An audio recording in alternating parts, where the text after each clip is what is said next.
up, everybody? I'm Leo Reyes Rayon. I'm Josh Glazer, and we're on to New York. The New York Football Giants. Now they have a great, good young quarterback with a lot of potential. Daniel Jones, the best running back in the league, in my opinion. Saquon Barkley, and they have the number 4 overall pick. Sure do. It's and it looks like from everything coming out, and who knows, it could be complete bullshit for all we know. But Gettleman's not usually good at covering up who he likes. We kind of knew it was Saquon 10 months before it happened. Actually, before even Saquon was born, we knew that he was going to get drafted by the Giants when he did. But this time, it's looking a lot like Isiah Simmons just after he ran that 4.39, which is freaking insane. He should be playing safety, but he's too big. They just don't trust him to play, I guess. I don't know. Teams are very interesting on how they're viewing him. He's been viewed all over the spectrum as a guy that you want as close to the line of scrimmage as possible, a guy that you want in the slot, a guy that you want at safety, guys you want at linebacker. He's kind of if you took Tyrann Mathieu and just pulled him apart and filled him in, it's kind of what he is. He's just a game changer. He doesn't force as many turnovers as Tyron did, but he's a similar kind of game changer playmaker. But when you get to their needs, we both agreed that right tackle was the biggest issue after they moved on from who they had before. But the issue is they need flexibility in that position. They need to have a guy that you eventually can move to the left if they want to get rid of Solder, which is costing them a pretty penny, and they can save a bunch of money if they cut him. But who knows? Maybe they like him. He's a solid left tackle, and you're going to pay him. You have to spend the money on somebody, so maybe you'll just stick with him because there's no other left tackles out there, and then no other real way unless you're going to sign Jason Peters off the street. But I don't think he's going to go to a scrub team like the Giants as a really old dude. So some of the names that can play outside both sides and also inside if they wanted to cut a guy like Kevin Zeitler, who is making a ton of money as a guard, and then say they want to draft the guard later and just plug him in and don't want to use that money at that position. A guy like Willis from what you talking about? Willis from Alabama would be a great guy. He at right tackle, he's played a lot of right tackle. There was whispers that if he had come back to Alabama, he may have moved to the left, or who knows. He's just a nasty. He's got nastiness to his game, and so does a guy like Mecole Becton, who's just a giant human that I would never ever mess with because he just puts people into the ground and past it. It's like those videos that you see where the linemen make a guy disappear by just falling on top of them. He's that kind of dude. Yeah. So he's a guy that can also play left or right side. He's huge, and he kind of fits the whole Hog Molly approach of the artist formerly known as Dave Gettleman, except he's not formerly known. He's still Dave Gettleman, but I don't know, you get what I'm saying. Another guy that's a little more risky but higher upside with in terms of his athleticism, but there's more fluctuation because he hasn't played quite as much as Tristan Wirfs. But I don't know if that's necessarily – he doesn't seem like a Gettleman kind of player just because there's more – he's less proven. But if he's going more proven left tackle and he's decided, hey, we're going to move on from Solder and we're just going to draft 2 tackles in this draft, which is possible because there's quite a few, as I'll explain, that are throughout this draft in the first couple of rounds. To say they go tackle at 4 and 36, who knows? It's Dave Gettleman. Everything's on the table. It's the years where the Lions drafted receivers 80 straight times. But if they go left tackle, a guy like Andrew Thomas is really good. I'm sure he could play right too. He was at Georgia. He went up against SEC talent all the time. He's kind of been quiet because he's not super sexy. He just gets the job done.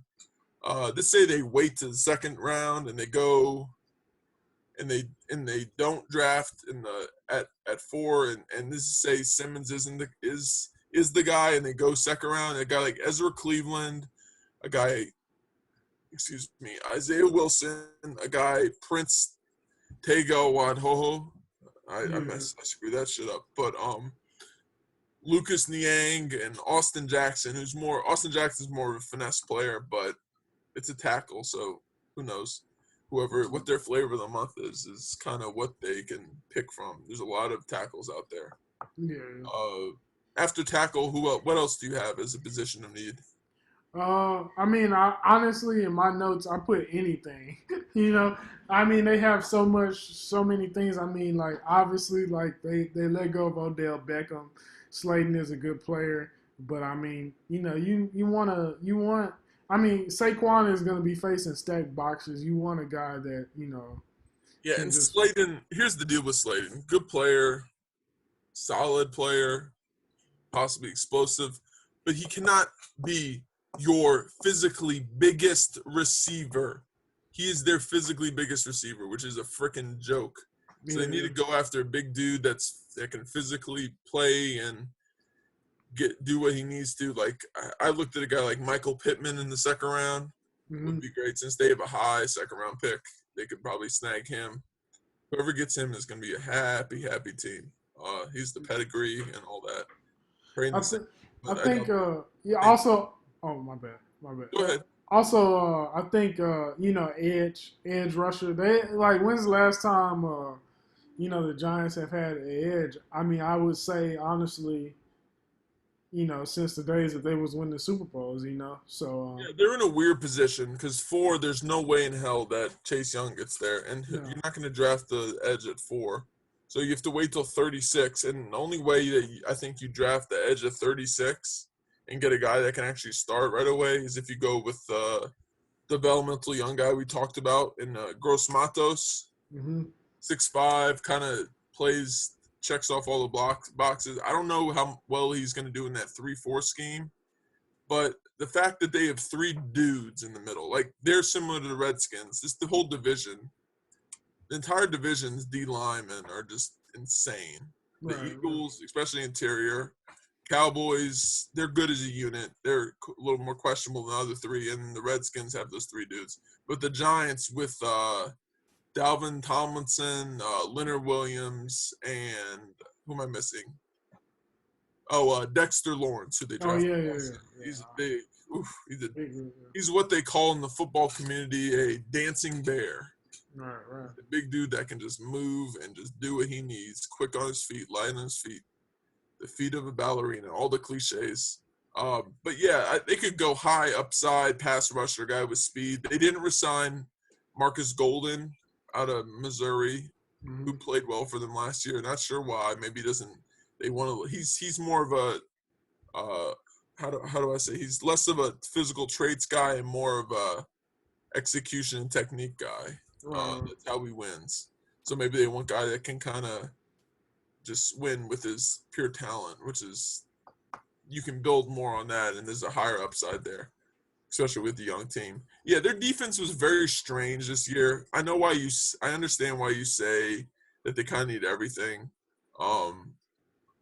but you look through their defense. It's a lot of young guys. They add a young guy like James Bradbury to their cornerbacks. They've got a lot of young people all over their defense that can play for the most part. They add Martinez, give him a decently big contract, a linebacker. So I doubt they go there early. They don't, unless they go Simmons, but I don't really count him as a linebacker. He's kind of a whatever you need him to be.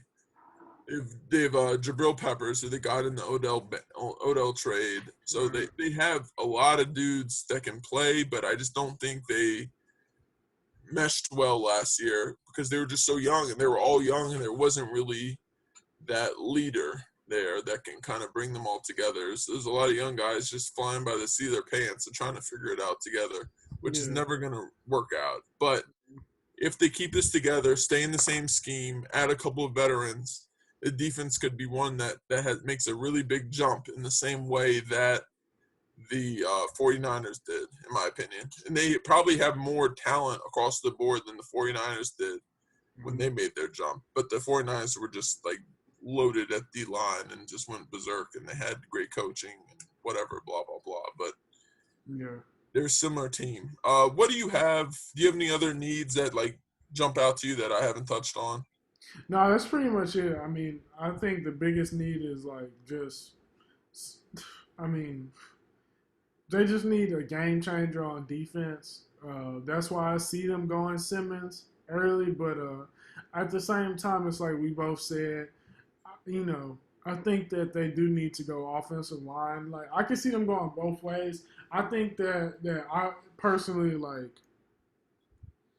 I mean, it just depends on the kind of like this pick. I feel like is kind of like a self-defining pick for them. Like, do they want to become the offensive, the dominant team that it looks like they're trying to be when they took a quarterback in the first round, when they took Saquon Barkley in the first round? You know what I mean? So with that being said, like you would go cornerback. I mean, I said cornerback. You would go tackle. You know what I mean? You know, so that you can maximize the or even I mean if let's say if Judy is there, you Who know, there? yeah, well I mean if he's there, or you know, do you Yeah, go Judy? I was thinking that. Do they just throw it out and go receiver? I just don't see Gettleman doing that. That's Yeah. never been the style of going with the So little guy. personally, I think I would go. I think I would go O line, and like you said too. I mean, shit. Maybe you go O line the first two picks.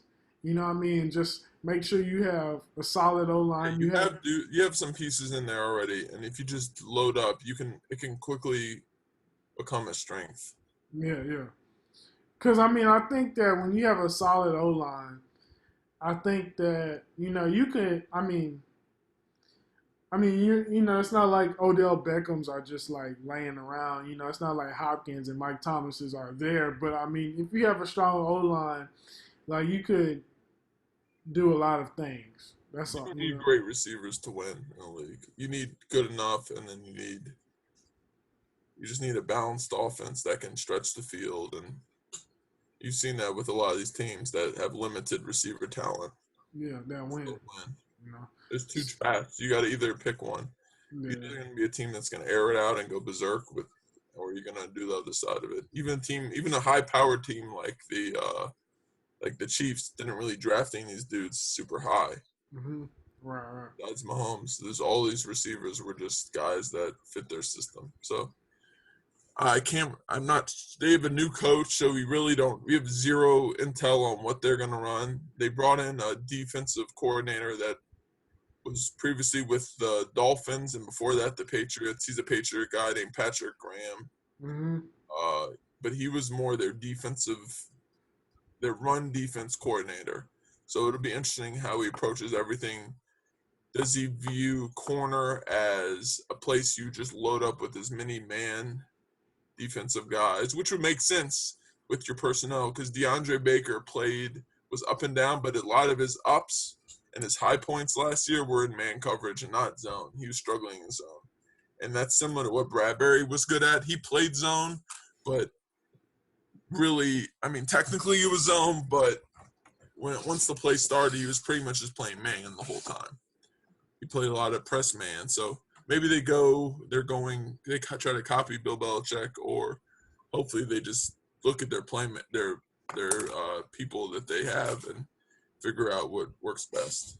Yeah, and I definitely. Record wise, I mean, like it really depends. I mean, like I think that if they go O line and they hit on the O line, I could easily see them winning 10 games because I think Saquon is that good. You know what I mean? And you know, like, yeah, and 10 games. Oh, that's a big jump. I mean, I know Yeah, I can see that if they if they hit on the O, if they go, let's say like if they do what you or not even they have to go O line first too, but let's say they just get two or one, they get a really super solid right tackle. You know what I'm saying? That's just solid, and you know he's good in pass protection and can run block. I could easily see them, you know, and Saquon stays healthy. I could easily see them being a very good team. You know what I mean?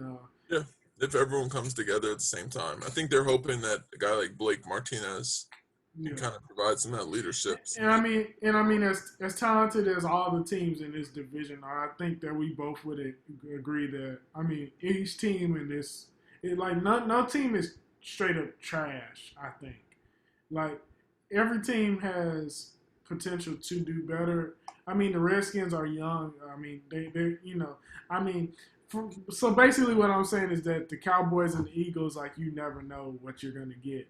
So like if they come in there and they're just running the ball, and just being disciplined and just fucking people up, like I think they can win. You know what I mean? So Yeah, I have them.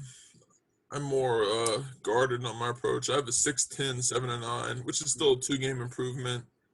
I just think I'm not as big of a Daniel Jones guy. I think he's good, but I think he's more of like, I don't know. I think right now he's more of a game manager. I don't see anything explosive about him or game changing. He's mhm. made some plays, but I think if you with he can be as good as a Dak, And I'm not a huge fan of Dak either, but I think Dak is good against bad teams, and he's hasn't been great against good teams. So we've yet to really see if Daniel Jones how well he plays against better teams. Or at least I haven't done the research last year. But you don't really judge a guy on his rookie year. Mm-hmm.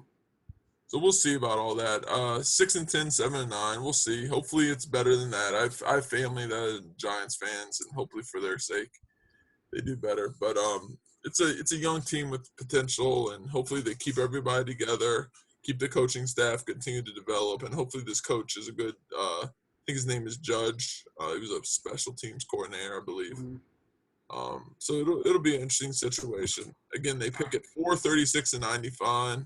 99, and look forward to the draft, y'all.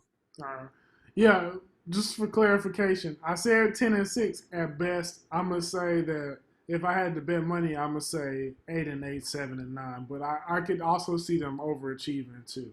So yeah, man. That's the NFC East, y'all. Uh, we haven't really decided a division that we're going to next, but like, sub, and share, and we will pick the next division, and it'll probably be an AFC division. So Yeah, I've been looking at the AFC East, but we'll see. We'll see yeah, what's going on. yeah. We appreciate everybody for watching. And especially if you're making it towards this part of the end of the videos. Really thank y'all. I'm Leo Rays Rayon, and Josh Glazer. all right, y'all. That's the NFC East. We're on to we don't know.